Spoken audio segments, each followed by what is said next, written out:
Hello friends, welcome to Let's Conquer Autism. आज के video में मैं कुछ आप लोगों के साथ में ग्रेड 1 के लिए वर्कशीट्स शेयर करने वाली हूँ। तो जो भी पेरेंट्स ग्रेड 1 के बच्चे जिनके भी हैं वो इस वर्कशीट से आइडिया ले सकते हैं और अपने बच्चों के लिए ऐसी कॉग्निटिव लेवल की अटेंशन एंड फोकस बिल्डिंग की वर्कशीट्स बच्चों के साथ में ट्राई कर सकते हैं। देखिए, सबसे पहले तो ये वर्कशीट है कोडिंग की। यहाँ पर मैंने नंबरिंग कर दी है और हर नंबर को मैंने एक स्पेशल कैरेक्टर मैंने अलॉट कर दिया है और यहाँ पर मैंने ब्लैंक्स दिए थे बच्चे को।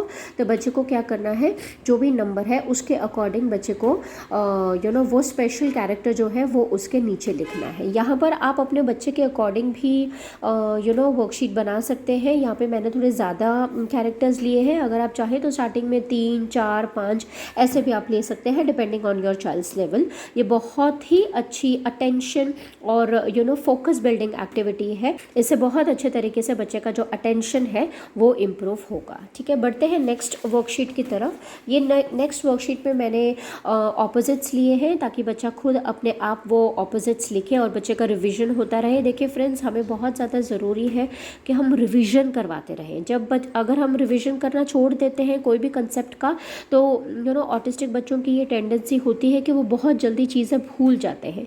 इसलिए रिवीजन करवाते रहना चाहिए, प्रैक्टिस करवाते रहना चाहिए। तो ये नेक्स्ट है ऑपोजिट्स की वर्कशीट।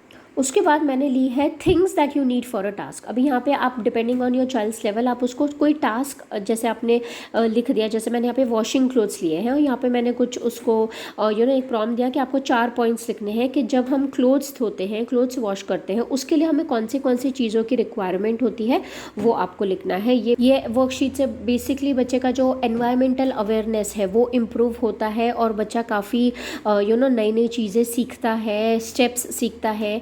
तो उस अकॉर्डिंग आप बच्चे को ये वर्कशीट भी दे सकते हैं। ठीक है, नेक्स्ट वर्कशीट में यहाँ पे मैंने सिलेबल्स दिए हैं। बच्चे को सिलेबल्स के अकॉर्डिंग, मतलब एक वर्ड में कितने सिलेबल्स है, 1 है, 2 है, 3 है या 4 है, उसके अकॉर्डिंग आपको बच्चे को सॉर्टिंग करनी है सिलेबल्स की। जैसे फॉर एग्जांपल फर्स्ट वर्ड है बास्केटबॉल। अभी यहाँ पे आप बच्चे को कैसे सिखा सकते हैं सिलेबल्स काउंट करना। आप हर वर्ड के लिए, हर सिलेबल के लिए क्लैपिंग करने के लिए बोलिए। पहले आपको मॉडल करना पड़ेगा, जैसे मैं अभी आपको टैपिंग करके बताती हूँ।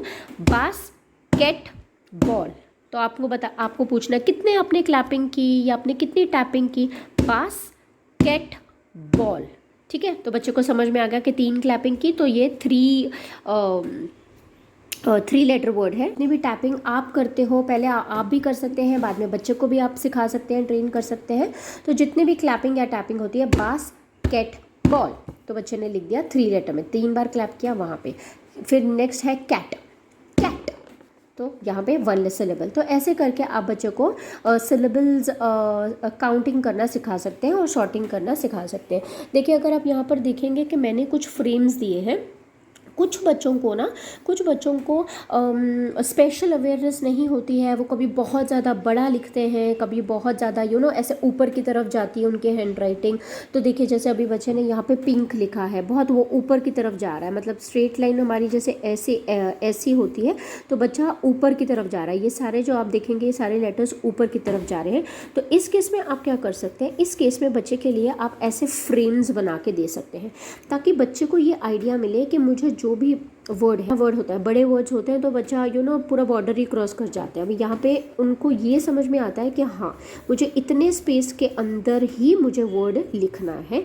तो आप ये बुक में भी दे सकते हैं और जो भी बच्चों को ऐसा राइटिंग में प्रॉब्लम होता है, उनकी neat and tidy hand writing नहीं होती है, तो उनके लिए आप ऐसे फ्रेम्स दे सकते हैं। तो फ्रेम्स के अंदर ही लिखना है, ये बच्चे को बहुत ज़्यादा हेल्प करता है। ठीक है, फिर नेक्स्ट है हिंदी की वर्कशीट है। इसमें जैसे right the Hindi words for, तो ये बहुत ज़्यादा ज़रूरी है कि हम बच्चे को ये पता हो कि इंग्लिश में जो वर्ड है उसका मीनिंग क्या होता है। जैसे अभी मैंने यहाँ पे लिए हैं कुछ फ्रेंड, दोस्त, कैरेट को क्या बोलते हैं, गाजर बोलते हैं। तो इस तरीके से बच्चे का हम अवेयरनेस हिंदी का और नॉलेज हम इंक्रीज कर सकते हैं।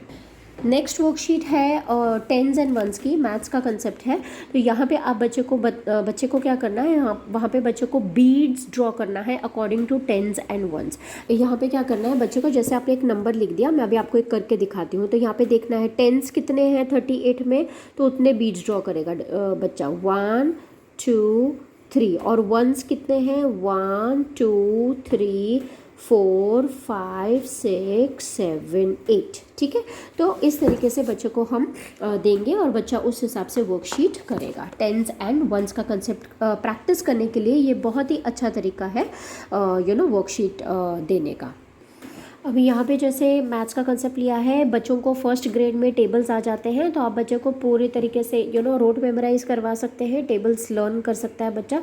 उसके बाद में आप रैंडमली ऐसे बच्चे को मल्टीप्लिकेशन के सम्स दे सकते हैं। ठीक है, नेक्स्ट है मैच द फॉलोइंग। यहाँ पर भी वही करना है। यहाँ पर जैसे आपने एक्सपैंडेड फॉर्म में ऐसे लिख दिया 6 10s एंड 8 यूनिट्स, मतलब कितना बनता है, तो बच्चे को यहाँ पे क्या करना है, 6 10s 8 यूनिट्स मतलब बच्चे को यहाँ पे मैचिंग करनी है। ठीक है, 500s 1 10s एंड 3 1s। ठीक है, तो ऐसे बच्चे को मैचिंग करनी है। 2 10s एंड 6 यूनिट्स, तो यहाँ पे बच्चा मैचिंग करेगा। 400 3 10s एंड 2 1s, तो यहाँ पे ऐसे बच्चा मैचिंग करेगा। तो आप बच्चे को हंड्रेड्स आपको स्किप करना है तो आप स्किप कर सकते हैं। ठीक है, यहाँ पे नेक्स्ट कंसेप्ट है ऑर्डिनल नंबर्स का। यहाँ पे आप बना सकते हैं, कुछ अपने शेप्स बना दी और नेक्स्ट में आप फिलिंग द ब्लैंक्स दे सकते हैं। आप बच्चे को यहाँ पे सिखा मतलब ये स्किल लर्न करवाने के बाद में आप बच्चे को ऐसी वर्कशीट दे सकते हैं। द सन इज़ फर्स्ट, तो यहाँ पे मैंने तो थोड़ा सिंपल लेवल में लिया है। बस इज़ फर्स्ट, आप यहाँ पे सिखाएंगे first second third fourth fifth. ठीक है, तो यहाँ पे बच्चा लिखेगा fifth. Umbrella is first second third fourth fifth sixth seventh. ठीक है, तो यहाँ पे सेवन्थ। अभी यहाँ पे बाय डिफ़ॉल्ट आपको ये सिखाना है बच्चे को कि हम जो काउंटिंग करते हैं, हम जो स्टार्ट करते हैं वो हमेशा लेफ़्ट टू राइट करते हैं। ठीक है, तो ये कन्फ्यूजन नहीं होना चाहिए। लेकिन अगर आपको लगता है ये स्टेज बच्चे ने पार कर लिया है एंड बच्चे को आप थोड़ा सा और कॉम्प्लेक्स लेवल देना चाहते हैं, तो यहाँ पर आप क्या कर सकते हैं कि circle the second shape from right. ठीक है, तो circle the second shape from right is this, second shape from right. Circle the third shape from left, तो फर्स्ट सेकेंड थर्ड। ठीक है, circle the fifth shape from right, so first second third fourth fifth. तो ये next level पे आप लेके जा सकते हैं। अभी मैंने सिंपल ही रखा है, तो आपके किड के अकॉर्डिंग आप बच्चे को ऐसी वर्कशीट बना के दे सकते हैं। नेक्स्ट वर्कशीट मैंने बनाई है थोड़ी सी कॉग्निटिव, थोड़ी सी हाई लेवल की है। 13 इज़ 5 मोर दैन, तो यहाँ पे बच्चा करेगा 8। ठीक है, 20 इज़ 10 मोर दैन 10। ठीक है, 6 इज़ 3 मोर दैन 3। तो ऐसे आप बच्चे को वर्कशीट दे सकते हैं। देखिए, ये मैं थोड़े से कॉम्प्लेक्स वर्कशीट्स आपके साथ में डिस्कस कर रही हूँ ग्रेड 1 के अकॉर्डिंग। आप जो भी बच्चे का मेंटल एज है उसके अकॉर्डिंग आपको बच्चे को वर्कशीट्स बना के देनी है। नेक्स्ट ये इंग्लिश की वर्कशीट है, इंग्लिश ग्रामर की। तो ये मैंने सिंपली प्रिंट आउट निकाला है। तो यहाँ पर करेक्ट वर्ब को बच्चे को कलर सर्कल करना है। यहाँ पे ऑप्शंस दिए हैं, he am is have has a new car. तो यहाँ पे बच्चा करेक्ट ऑप्शन जो है हैज़ उसको सर्कल करेगा। माई स्कूल इज़ इन रोम। ठीक है, तो बच्चा यहाँ पे इस को कलर करेगा। यहाँ पे बेसिकली बच्चे को हम एक करेक्ट सेंटेंस फॉर्मेशन भी सिखा रहे हैं कि my school are in home, no my school is in home. अगर बच्चे को स्टार्टिंग में प्रॉब्लम आती है तो आप बच्चे को सेंटेंस बोल के दिखाइए। ठीक है, तब बच्चे को क्लिक होगा कि हाँ कौन सा ऑप्शन करेक्ट है। कई बार बच्चों को ये समझ में नहीं आता कि करना क्या है। ठीक है, तो आप एक एग्जाम्पल अगर आप बच्चे को करके दिखाएंगे तो बच्चा अच्छे से समझ जाएगा और ईजिली वर्कशीट कर पाएगा। तो इस तरीके से मैंने वर्ब की वर्कशीट ली है। नेक्स्ट, तो इस तरीके से पेरेंट्स आप अपने बच्चों को वर्कशीट्स दे सकते हैं एंड बच्चे का जो एकेडमिक्स है वो प्रैक्टिस कर सकते हैं। आई होप आपको ये वर्कशीट आइडियाज़ पसंद आएंगे। पेरेंट्स, अगर आप चाहते हैं कि मैं ऐसे वर्कशीट्स के वीडियोस और वर्कशीट के आइडियाज़ भी आपको देते रहूं, तो प्लीज़ मैं आप लोगों से रिक्वेस्ट करूँगी, मुझे कमेंट बॉक्स में डाल के बताइए कि आपको वर्कशीट्स चाहिए। तो मैं ज़रूर उसके ऊपर रेगुलर बेसिस पे मैं छोटे बच्चों के लिए भी वर्कशीट्स के आइडियाज़ आप लोगों के साथ में शेयर करूँगी। तो प्लीज़ आप कमेंट बॉक्स में लिख दीजिए। मैं एक वर्कशीट्स की अलग से एक सीरीज़ बना लूँगी, एक प्लेलिस्ट बना लूँगी जहाँ पर मैं वर्कशीट के आइडियाज़ रेगुलर बेसिस पे अकॉर्डिंग टू क्लास मैं डालती रहूँगी। Thank you so much for watching this video. Let's Conquer autism.